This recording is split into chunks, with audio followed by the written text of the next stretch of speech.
December 16th, wrestling before God. Wherefore take unto you the whole armor of God, praying always. Ephesians chapter 6, verse 13 and verse 18.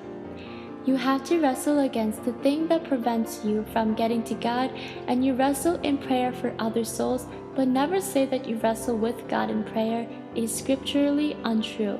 If you do wrestle with God, you'll be crippled all the rest of your life.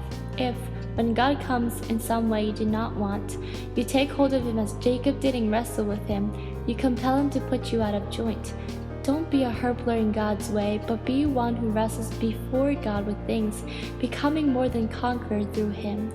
Wrestling before God tells in his kingdom, if you ask me to pray for you, and I am not complete in Christ, I may pray, but it avails nothing.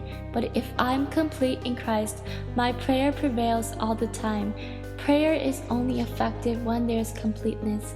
Wherefore take unto you the whole armor of God. Always distinguish between God's order and his permissive will, his providential purpose towards us. God's order is unchangeable. His permissive will is that with which we must wrestle before him. It is our reaction to the passive will of God that enables us to get at his order.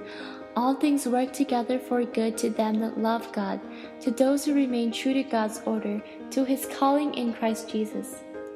God's permissive will is the means whereby his sons and daughters are to be manifested.